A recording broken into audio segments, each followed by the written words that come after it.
Boa tarde, meus amigos e minhas amigas. Eu sou o Diego Santana, eu sou operador do canal YouTube Conjuntura Política e Econômica. Se inscreva no meu canal, ative os sinos para receber as respectivas notificações sobre o nosso cenário político, sobre o nosso cenário econômico, do mundo todo de preferência, não é verdade? Mas hoje eu quero abordar uma questão um pouco polêmica, né? Algumas pessoas tentam indagar que o fundão eleitoral aprovado na Câmara dos Deputados foi sancionado pelo presidente Jair Messias Bolsonaro para fins de financiamentos de campanha. Ora, se você parar para pensar dentro de todos os contextos políticos, não se trata de corrupção extra-orçamentária, pois, afinal, não se foi feita uma reforma política na proporção desejada para retirar as questões pertinentes que envolvem o partidarismo no Brasil. E, de todas as formas, algumas legendas que aceitaram viver sem a cláusula de barreira, porém sem acesso ao fundo partidário, irá desfrutar desse fundo eleitoral aprovado pela base do Centrão, principalmente, né? Inclusive, é uma polêmica muito grande sobre a questão do nosso presidente ter se aliado com o Centrão, e sem sombra de dúvida alguma, isso acaba de alguma forma colocando uma maneira de algumas pessoas quererem corromper o que não existe, ainda mais que não se trata de favorecimentos. Afinal, o Congresso Nacional, ao ranger de dentes, uma parte apoia o presidente da República apenas com o intuito de manterem suas cadeiras no Congresso Nacional. Por isso, as emendas parlamentares, que é totalmente diferente de mensalão. Se as contas públicas fecharam no azul, com o governo batendo metas inflacionárias, é porque não existe nenhum erro no processo macroeconômico e muito menos desajustes. Apenas ainda se paga as velhas consequências dos frutos podres colhidos por governos anteriores, principalmente da esquerda progressista, que conduziram o país a quase 0% de crescimento anual. Ora, Centrão propriamente dito continua na Confederação. O Partido Liberal está 100% Jair Bolsonaro. Porém, é preciso tomar muito cuidado a longo prazo. Afinal, muitos querem ainda tentar desfrutar da força do presidente da República, não de sua onda, mas querem seu apoio formal para continuar sua vaga sentado na cadeira parlamentar.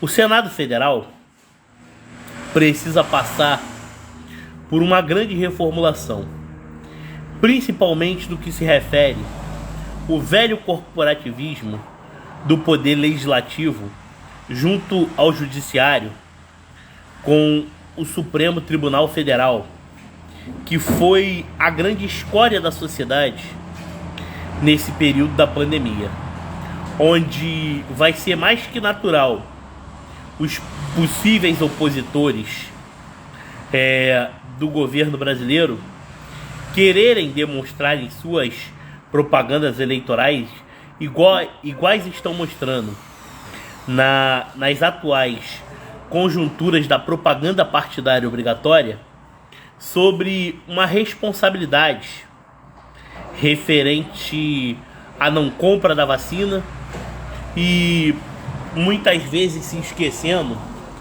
das grandes autonomias que foram dadas a governos regionais, visando prevalecer as articulações da política regionalista de coalizão, jamais que preteridas pelo presidente da República. E de forma muito curiosa, apesar de haver um histórico muito grande da Aliança Renovadora Nacional com a família Magalhães na Bahia, o presidente da República não aceitou aderir apoio ao ex-prefeito de Salvador, Antônio Carlos Magalhães Neto, um dos negligentes que antecederam o Carnaval 2020, alegando que não haveria necessidade para pânico, na mesma proporção que o senhor João Dória, que é pré-candidato a presidente da República pelo PSDB e não consegue despontar nas pesquisas e já começará polarizando com o senhor Geraldo Alckmin via Luiz Inácio Lula da Silva. Será que isso é polarização? Ou apenas uma articulação de disfarce, acreditando que o nome de Lula seria maior que a rejeição e a aversão ao próprio PT? Olha, realmente, podemos olhar pela ótica das circunstâncias que existe um antibolsonarianismo recheado da velha fisiologia. Aí vocês querem me dizer que o governo é que continua do lado do Centrão, ou o Centrão é a única alternativa no meio das conjunturas onde não se permite a criação de um partido chamado Aliança pelo Brasil. E momentos mais tarde cria-se a União pelo Brasil. E União pelo Brasil envolvendo logo quem? O PSL, que elegeu Jair Bolsonaro em 2018 e depois cometeu as traições que nós já sabemos via Gustavo Bebiano e Luciano Bivar, e o Democratas, que divergiu torrencialmente com o governo na reforma da Previdência, aonde o senhor Rodrigo Maia havia buscado grandes barganhas nas aprovações das reformas que são fundamentais para o desenvolvimento econômico e para a retomada do crescimento desse país, como o senhor Luiz Henrique Mandetta, amplo defensor do lockdown e, entre aspas, da ciência. Olha como que são as coisas, na verdade.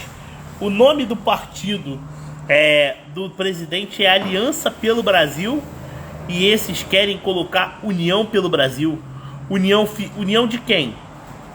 Da esquerda progressista radical com a velha guarda disfarçada de direita? Ou a neofisiologia confederada que busca os dois lados para interpor as alianças políticas, visando não se indispor com o atual governo, ou acreditando no apoie quem quiser? Bom, hoje nós vemos PSDB, Podemos, Cidadania, União Brasil e MDB falando na terceira via. Porém, o Partido Novo do outro lado, antes tão apoiador de Moro, se dizia terceira via. Será que está nascendo uma chapa única nesse contexto? Ou o objetivo é o fortalecimento do corredor, visando buscar o segundo turno e, com isso, querer que o ex-presidiário de São Bernardo do Campo alcance os patamares exigidos pela legislação eleitoral para evitar que o atual presidente seja reeleito com proporções elevadas e maiorias esmagadoras? Bom, a União pelo Brasil já retirou de pauta a candidatura de Moro. Se Simone Tebet não sobe nas pesquisas, como Dória também não, quem será esse suposto candidato a presidente da República? Seria o delegado senador Alessandro Vieira? Seria Jarbas Vasconcelos? Seria o ex-ministro da Economia, Henrique Meirelles, que é a figura do diálogo e o MDB não descarta diálogo com o PT, olha, está realmente muito complicado acreditar nessas conexões políticas. Em alguns estados, o PSDB, que Ciro dizia tanto detestar, irá dividir palanque com o pedetista. Que curioso, não é verdade? A esquerda colocando a cara, mostrando sua verdadeira face e, acima de tudo, visando não polarizar e criar uniões, visando não deixar tão nítido o desejo súbito de tirar o atual governo. Só que recordes em 3 anos e meio foram batidos numa proporção muito superior do que mais de 30 anos de vocês, que só destruíram a soberania nacional. A pandemia causou desgaste no mundo todo, e o país que menos sofreu as grandes consequências foi o Brasil. A inflação mundial está numa média muito mais elevada que a do Brasil. Se o Brasil é um país vulnerável às grandes crises econômicas, agradeça a política que vocês implantaram ao longo de muitos anos, da destruição, da perda da identidade, da soberania nacional e da ampla dependência externa, além do IDH baixíssimo, que cresceu menos de 3% em 30 anos dessa esquerda progressista, que hoje quer se apresentar como solução. Muitos querem falar que a pandemia ainda não acabou. Outros querem colocar a culpa no governo pela inflação, pelos grandes desmandos. Os mesmos que defenderam quebrar a economia para salvar vidas. Será que sabiam o que está falando? Ou querer dizer que o governo só pensa em popularidade? Ora, existe aquele tipo de situação. Dá para entender devidamente o que está acontecendo nesse país, onde querem transformar o vilão num homem que tenta buscar o que é melhor para nossa pátria, através de grandes investimentos que estavam parados há muito tempo, buscando que o país tome rumos do desenvolvimento, alcançando números estratosféricos de uma grande nação. Aí querer transformar em genocida aquele que esperou devidamente, respeitando a burocracia, pela compra dos insumos e da vacina, é muito complicado, né? Agora, o dinheiro que os governadores utilizaram, muito deles, para pagarem suas folhas de pagamento, tem que ser prestado conta à União Federal, pois afinal os estados estavam com seus débitos suspensos devido à pandemia. Agora, depois, na virada do ano, governador por governador terá que pagar as suas respectivas responsabilidades